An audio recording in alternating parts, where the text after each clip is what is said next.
Hello again, movie fans and Stephen King fans. I am here to do the follow up to my Stephen King collection, the adaptations on the screen. Now, on the previous video, I did the adaptations for the small screen for TV, made for TV movies, and the miniseries. And these are the ones for the big screen, all the ones that got a theatrical release, as far as I know. Okay, and I'm pretty sure all of these did get a theatrical release. So I'm going to go in just more or less chronological order. But anyway, I will put down here the year of release, the the writer and director of the movie. Of course, all of these were adapted from Stephen King novels, save one, which I will mention which one it is.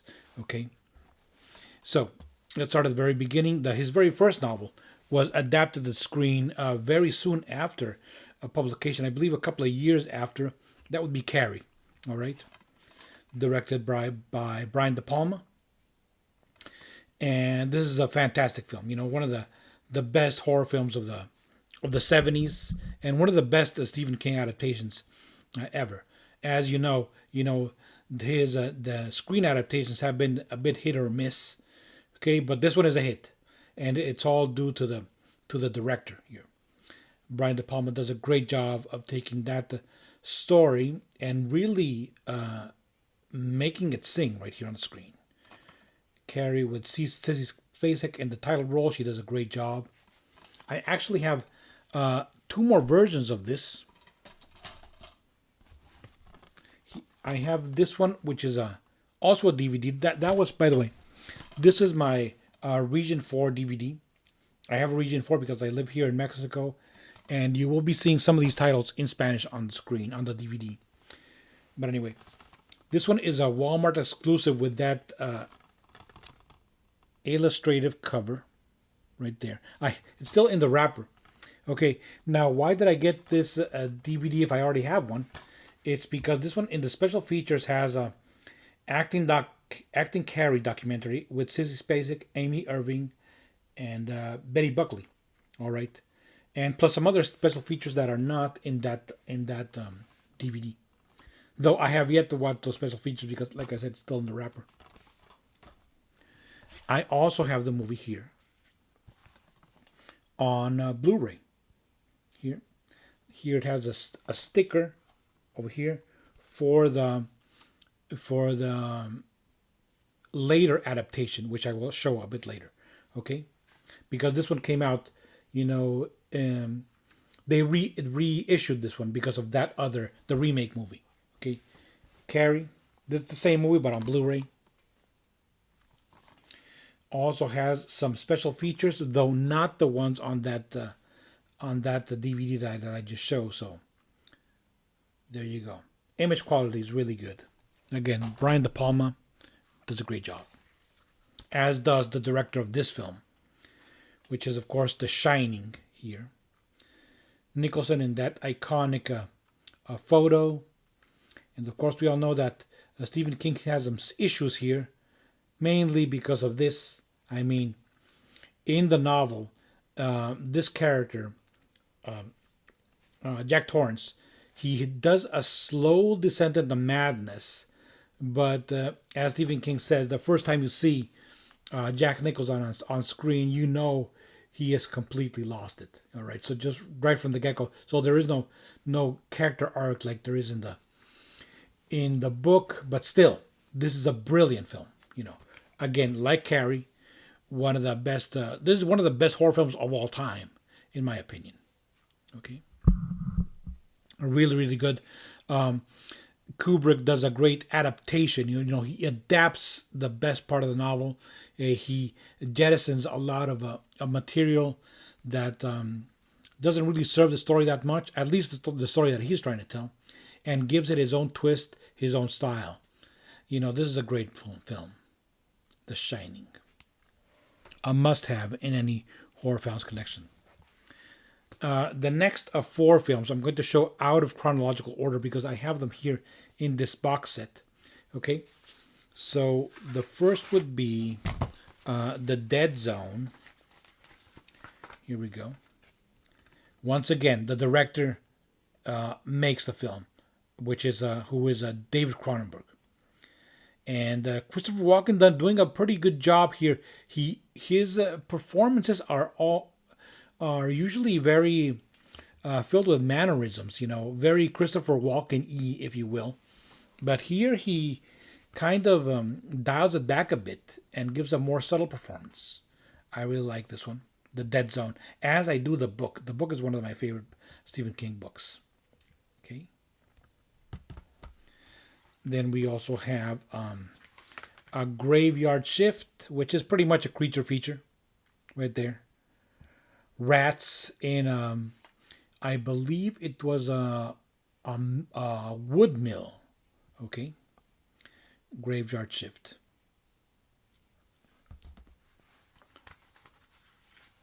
Pet Cemetery, one of the better adaptations of one of his better novels, indeed. Okay, Mary Lambert directs this very deftly. Good performances. The creepy kid kind of it has aged a bit. That trope I don't really care for, but this is a really good film. Pet Cemetery. And Silver Bullet. A lot of people really like this one. Myself, I think it's just okay. Okay, so I'm not again the whole thing about the cute kid. In this case, it is a teen actor, Corey Haim. Right there, Silver Bullet. A good werewolf film, but of course there are better. All of these come in this box set called simply Stephen King's The Dead Zone, Pet Cemetery, Silver Bullet, and Graveyard Shift. Now for the one that I said was not based on one of his novels, though he did write it. And it is Sleepwalkers, right there. And this is based on an original screenplay for the screen. And it's a very odd movie, with about where panthers, kind of, these supernatural beings that have a relationship with that are shapeshifters. They shape into these cat creatures. All right, and this has a very early use of a morphing CGI technology, which has aged very, very badly. Okay, so of course there are practical effects here, but that transformation scenes, it has that technology, which at the time looked kind of cool. I remember, but now you look at it and you kind of cringe a bit. All right, Sleepwalkers. Alice Cregan is in here, who I really like. As also, what is that young woman's name? Matkin Amick. Matkin Amick. That very attractive woman from the Twin Peaks series, if you recall. Now another, shall we say, box set, even though it's not a box, it's here in the case, where I'm also going to show them out of chronological order.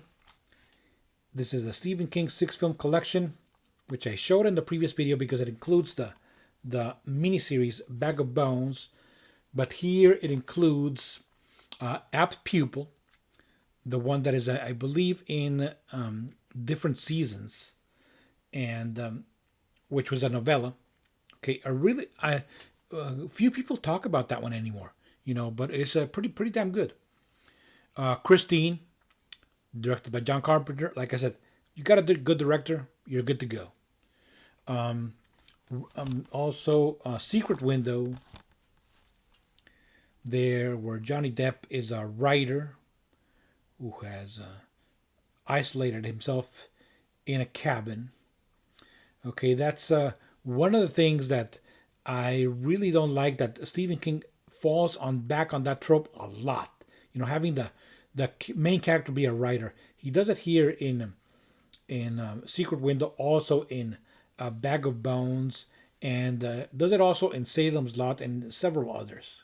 Okay, And the other one is, well, I also have Sleepwalkers here, so I have it repeated.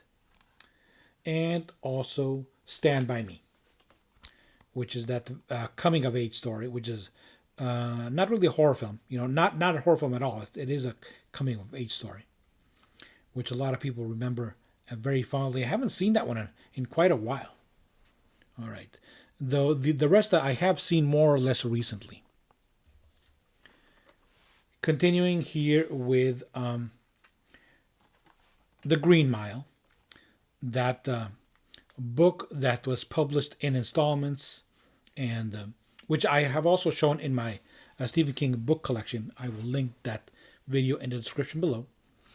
And a really good movie here, with a lot of great performances right there by Tom Hanks, and also the actor who has sadly passed away, who plays the part of the inmate with the supernatural powers. I cannot recall his name. I'm going to put it down here.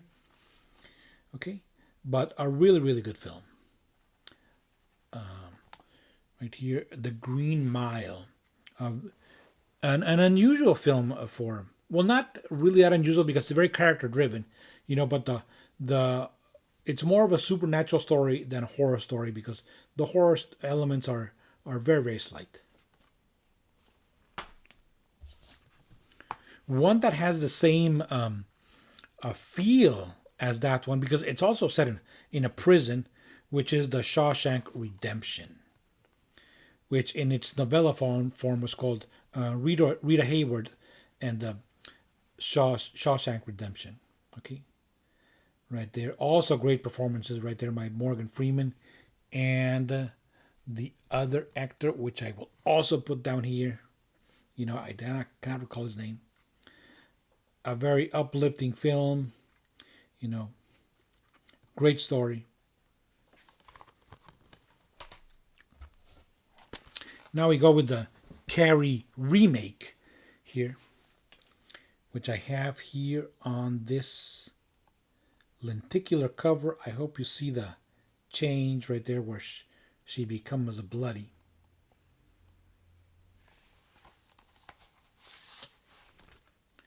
This is a CD and DVD copy.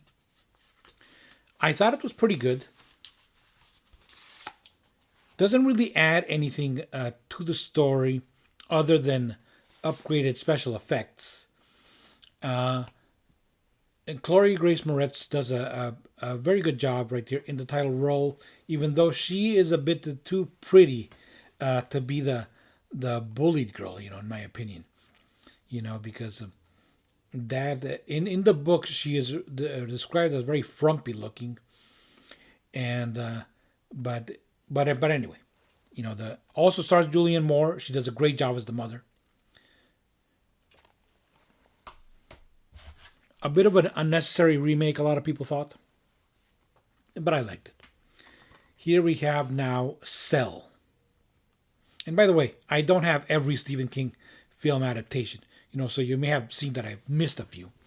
But the ones I don't have, I'm not in too much of a hurry to get them, because like I said, they have been hit or miss.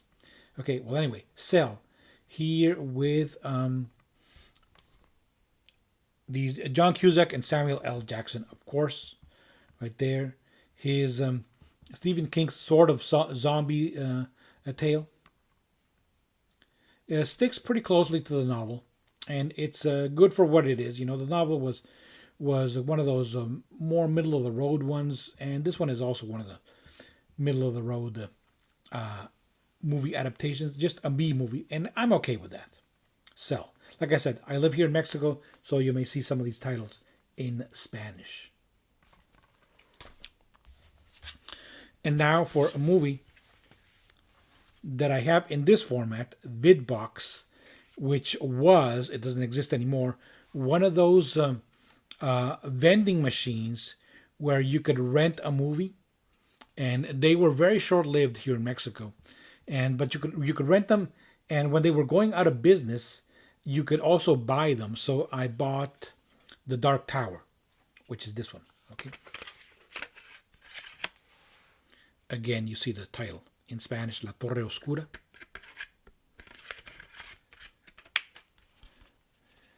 an impossible task, adapting the Dark Tower into a single film.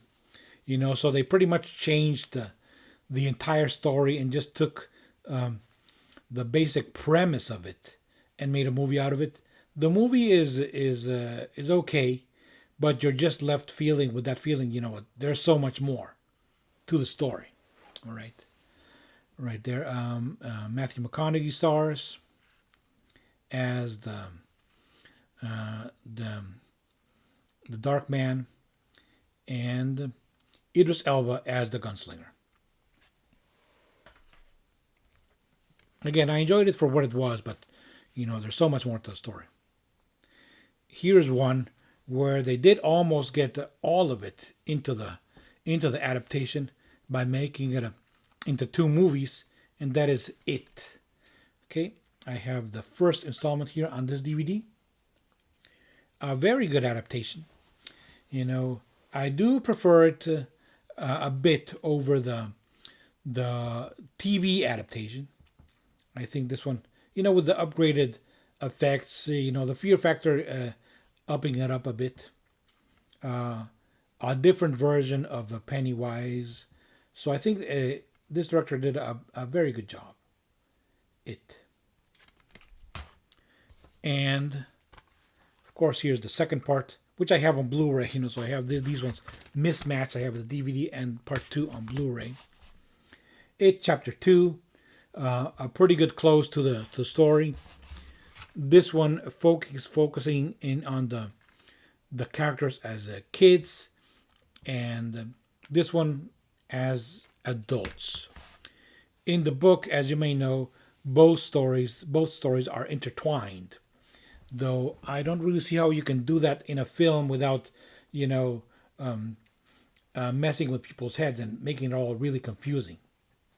It's a wise choice to separate both stories here. It Chapter 2, I think it did a pretty good job. But also, my problem with both of the adaptations, this one and the TV miniseries, is that they never go to that place where King goes, where the nature of it is almost Lovecraftian. It's a very much a cosmic horror story, and you don't get that much of it here. All right. Of course, a lot of things also were taken out. The ritual of Chud completely changed from what it is in the book here, but I'm not going to go into that. Okay, but still, very good adaptation. I did enjoy it very much. And for the last one, here we have Doctor Sleep. Again, the title in Spanish. Doctor Sleep. And this one, I really like the book. And this one brilliantly, very deftly combines the Doctor Sleep, the novel, The Shining, the novel, and also The Shining, the Kubrick adaptation. All right, which let's bring that over here.